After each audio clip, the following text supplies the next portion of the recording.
I am very grateful to have been asked to be on the show this morning, and I just wanted to share with you a little bit of the discoveries of this week.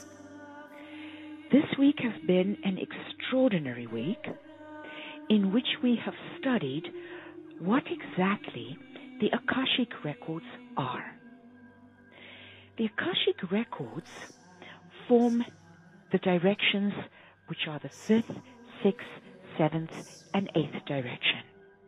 The direction of above and below, and the direction of within and without.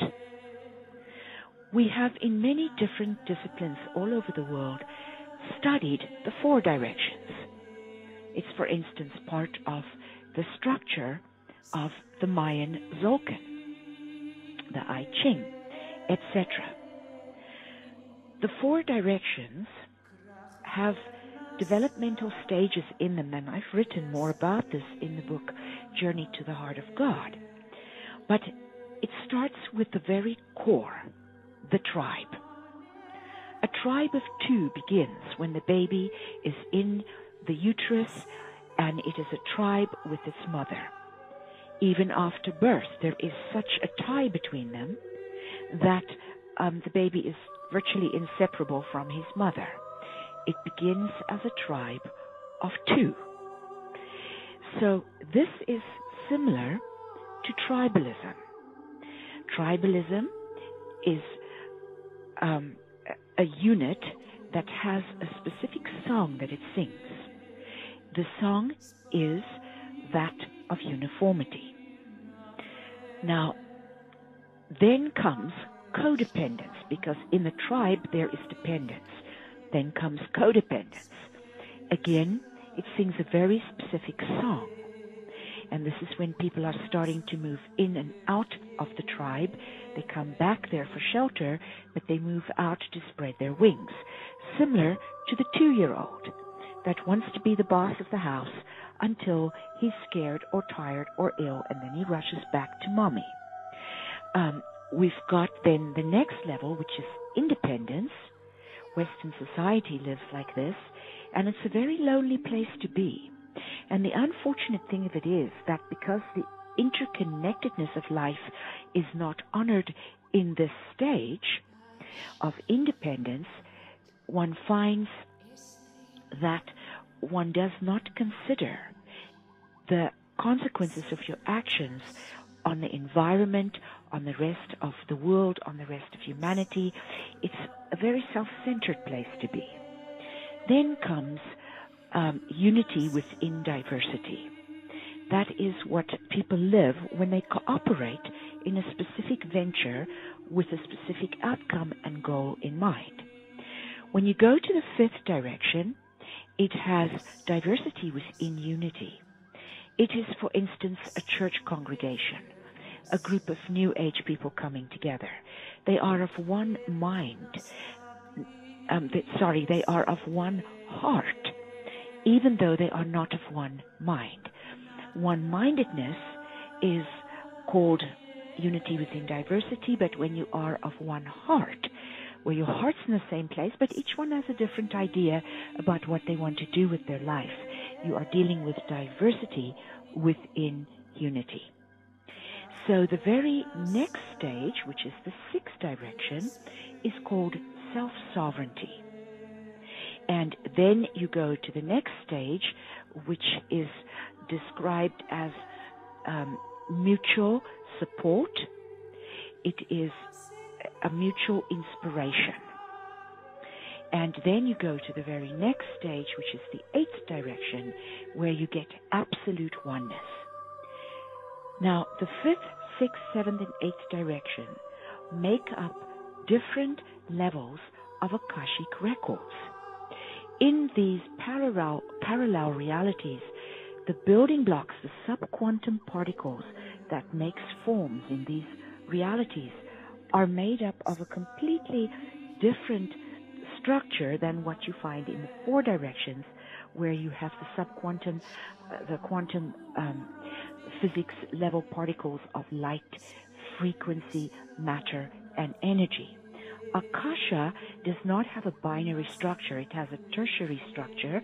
The binary structure in the form of either two interlocking little spheres or a wobbly little cross, the subatomic particles of light and frequency, etc., and power and energy, and actually power is tied up in matter.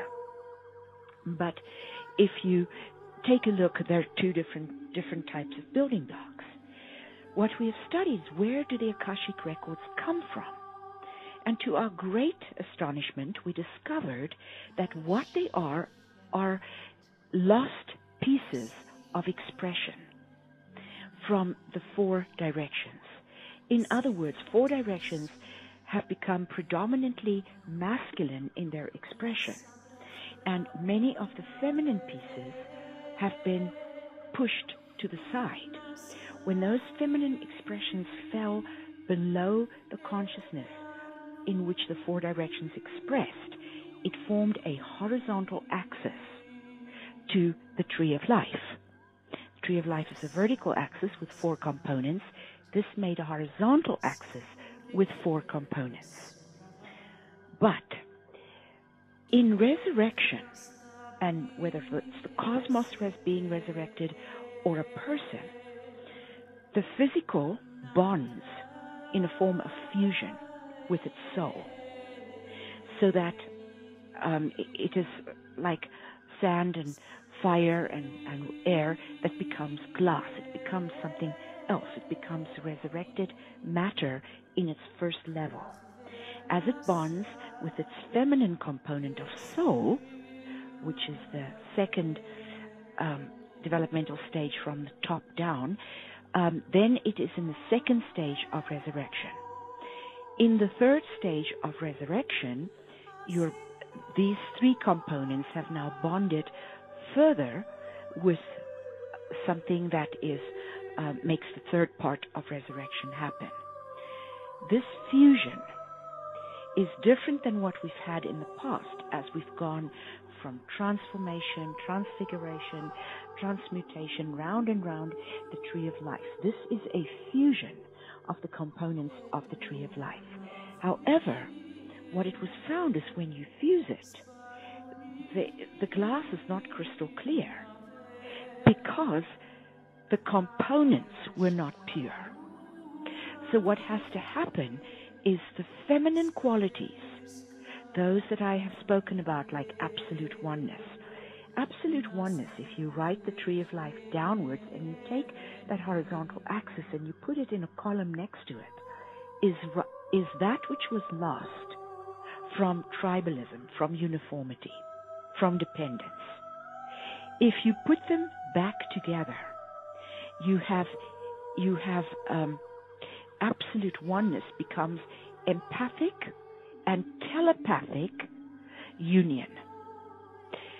The tribe doesn't have to know what it must and may not do. It automatically and empathically and telepathically knows what is the best for the whole and the best for the individual. This is a different form of tribalism. So now, if you go down to the next level, you have codependence, which is unity. Well, it's actually diversity within uniformity. If you combine it with its equivalent in the Akasha, meaning you're bringing its feminine back so that its component is clear and true and whole, what you're bringing back is mutual inspiration. And codependent makes a mutual pact of control. Most people's relationships are there.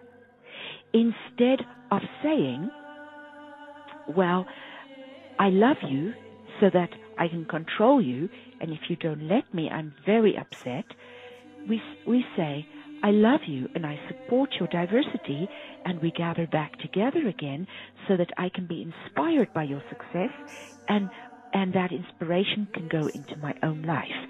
This is the new form of that second layer of spirit down, if you will, when it combines with its lost pieces. The third part is when the soul level, which is independence, bonds with self-sovereignty, then it becomes not this separativeness, it becomes independent self-sovereignty. In other words, the independence is within. It's not lived in the outer world where you live inclusively. The self-sovereignty is an inner condition where you don't approach life from a need-based existence. Then in physical life, we have unity within diversity, and the opposite of it is in the fifth direction, which is diversity within unity. And what that makes is harmonious unity as we approach our joint ventures with one-mindedness and one-heartedness. So the Akashic Records is that which was lost from the four directions of body, soul, and spirit. Thank you so much for having me.